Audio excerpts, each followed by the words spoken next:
కడప జిల్లాలోని కొందరు పోలీసులకు ఇంకా తత్వం బోధపడినట్లేదు. వాళ్ళు వైసీపీ నేతల కనుసన్నల్లోనే పనిచేస్తున్నారు. వైసీపీ నేతలు పేట్రేగిపోతున్నా చూసి చూడనట్టుగా వదిలేస్తున్నారు. వారి పట్ల భయభక్తులు ప్రదర్శిస్తూ సలాములు కొడుతున్నారు. రాష్ట్రంలో హాట్ టాపిక్గా పులివెందుల జెడ్పీటీసీ ఉప ఎన్నిక జరిగింది. పోలింగ్ నాడు కొంతమంది పోలీసుల తీరు విమర్శలకు తావిచ్చింది. వీళ్ళందరూ అవినాష్ రెడ్డి తొత్తులుగా వ్యవహరించారని పోలీసులు చెప్పుకుంటున్నారు. సిఐ ఎస్ఐ స్థాయి అధికారులు కూడా డీఐజీ ఆదేశాలను పట్టించుకోలేదనే చర్చ ఇప్పుడు పోలీస్ వర్గాల్లో నడుస్తుంది.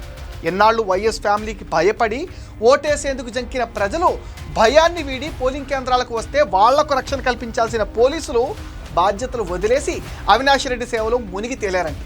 పులివెందుల ఒంటిమిట్ట జెడ్పీటీసీ ఉప ఎన్నిక సందర్భంగా ఎంపీ అవినాష్ రెడ్డి విషయంలో సదరు పోలీసులు వ్యవహరించిన తీరే అందుకు నిదర్శనం.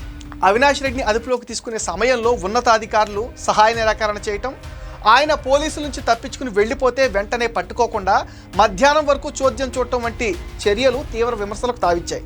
అవినాష్ రెడ్డిని అదుపులోకి తీసుకోవడానికి సహాయ నిరాకరణ చేసిన ఇదే పోలీసులు టీడీపీ ఎమ్మెల్సీ రామ్ గోపాల్ రెడ్డిని ముందస్తు అరెస్టు చేసి సునాయాసంగా ఇడుపులపాయ పోలీస్ స్టేషన్కు తరలించేశారు. క్షేత్రస్థాయి సిబ్బంది సరిగ్గా వ్యవహరించకపోవడంతో చివరికి డీఐజీ రంగంలోకి దిగాల్సి వచ్చింది. శాంతి భద్రతల సమస్యలు తలెత్తకుండా పోలీసులు పలువురిని ముందస్తు అరెస్ట్ చేశారు. అవినాష్ రెడ్డిని అదుపులోకి తీసుకునేందుకు డీఎస్పీ మురళీనాయక్ ఆధ్వర్యంలో 30 మంది పోలీసులు పులివెందుల్లోని ఆయన నివాసానికి చేరుకున్నారు. డీఎస్పీ మురళీనాయక్, వేముల సిఐ ఓసలయ్యలు అవినాష్ రెడ్డిని అదుపులోకి తీసుకునేందుకు ప్రయత్నించినప్పటికీ వారి బృందంలోని సిఐలు, ఎస్ఐలు, ఏఎస్ఐలు, హెడ్ కానిస్టేబుళ్లు, కానిస్టేబుళ్లు మాత్రం ఏమాత్రం సహకరించలేదని చెప్తున్నారు.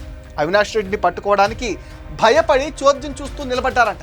దీంతో డిఎస్పీ సిఐ అవినాష్ రెడ్డిని మోసుకుంటూ బయటకు తీసుకొచ్చి అతి కష్టం మీద ఉదయం 6 గంటలకు పోలీస్ వాహనంలో ఎక్కించారు.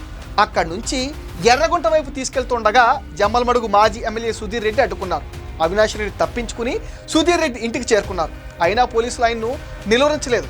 దీంతో అవినాష్ రెడ్డి దర్జాగా 3 చెక్ పోస్టులు దాటుకుని పులివెందుల్లోని జగన్ క్యాంపు కార్యాలయానికి చేరుకోగలిగారు. జగన్ క్యాంపు కార్యాలయానికి చేరుకున్న అవినాష్ రెడ్డి పోలింగ్ సందర్భంగా అల్లర్లు సృష్టించడానికి అక్కడి నుంచే వ్యూహాలు కూడా పన్నారు. కానీ డీఐజీ కోయా ప్రవీణ్, కడప ఎస్పీ అశోక్ కుమార్లు అక్కడికి చేరుకుని హెచ్చరికలు చేయడంతో వైసీపీ నేతల పప్పులు ఉడకలేదు. ఒకవేళ డీఐజీ అక్కడ లేకపోతే అవినాష్ రెడ్డి రిగ్గింగ్ చేయడానికి 100 మందితో వెళ్ళేవాడు. రిగ్గింగ్ చేయలేకపోవడంతోనే పులివెందుల్లో వైసీపీకి డిపాజిట్ కూడా దక్కలేదు. కడప లాంటి సెన్సిటివ్ ప్లేస్లో పోలీస్ డిపార్ట్మెంట్లో వైసీపీతో అంటగాగే అధికారులు ఉంటే చాలా కష్టం. వెంటనే ఆ సిఐ, ఎస్ఐ, కానిస్టేబుల్ని గుర్తించి సర్వీస్ నుంచి తీసేయాలి. లేకపోతే డీఐజీ ఎంత కష్టపడుతున్నా law and order problems create చేస్తూనే ఉంటారు.